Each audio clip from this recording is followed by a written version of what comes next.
Before we get to the Power of Pink meet, let me just ask you about coming off the loss of Florida. Just talk about the way your team responded against Auburn.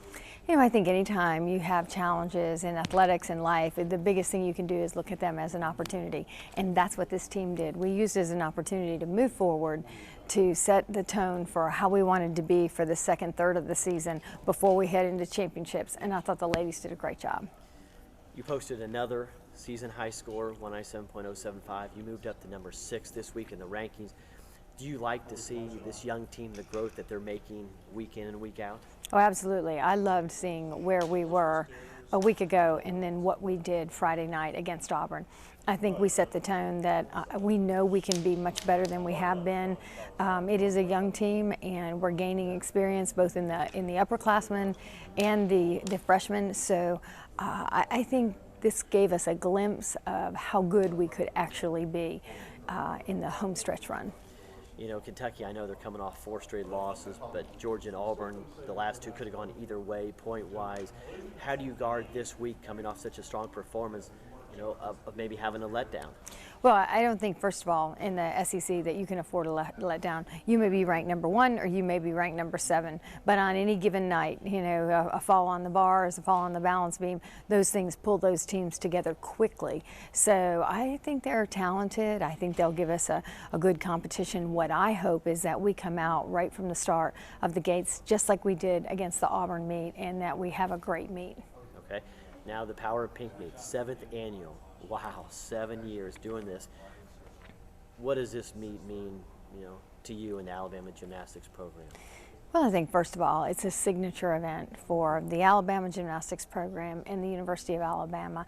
To think that it has grown nationwide and all the different things that have happened, I think that's amazing. I'm just proud to be a small part of it.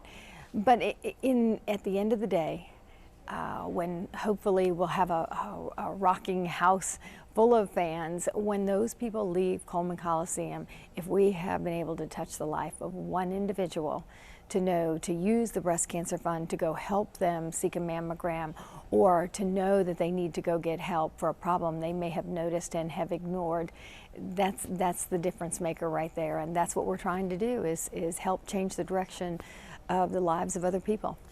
How proud are you to know that, because of your Power of Pink meet, that all the other, female sports around Alabama have sort of caught on this? You're sort of a catalyst now to raise more money for other teams now are doing it as well. Well, I think it's great, and I think the fact that our administration has supported this, and we have 8 pink events and all of our women are involved in it.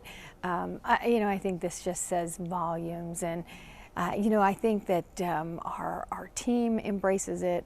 It's alumni night. I know they embrace it. For several of our alumni who are breast cancer survivors, and I think Friday night when we honor those 17 people that are breast cancer survivors, I think that will be the most spectacular part of the evening.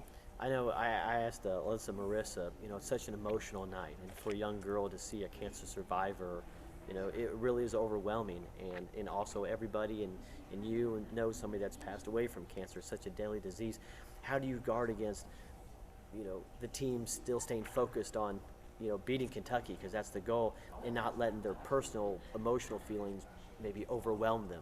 Well, I think first of all, when in every event, when they play the national anthem or the lights go out and all the different things happen, I think once those lights come on, I think these ladies are trained. They know that it's go time and they're ready. So I really feel like that I want them to enjoy the ceremony. I want them to bond with the person that they are introducing, because in the opening introductions, it's not about the athlete. It is all about the survivor.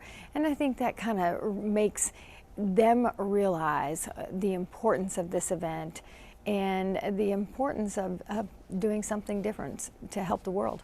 Do you like how maybe they can use that as motivation to compete against Kentucky, maybe winning it for somebody that survived? I think absolutely. I think to go out there and compete in front of a great crowd, and to show all these survivors, if you have challenges and if you had adversity, then this is what you do. You use it as an opportunity. And for those 17 women that are honorees, that's exactly what they have done.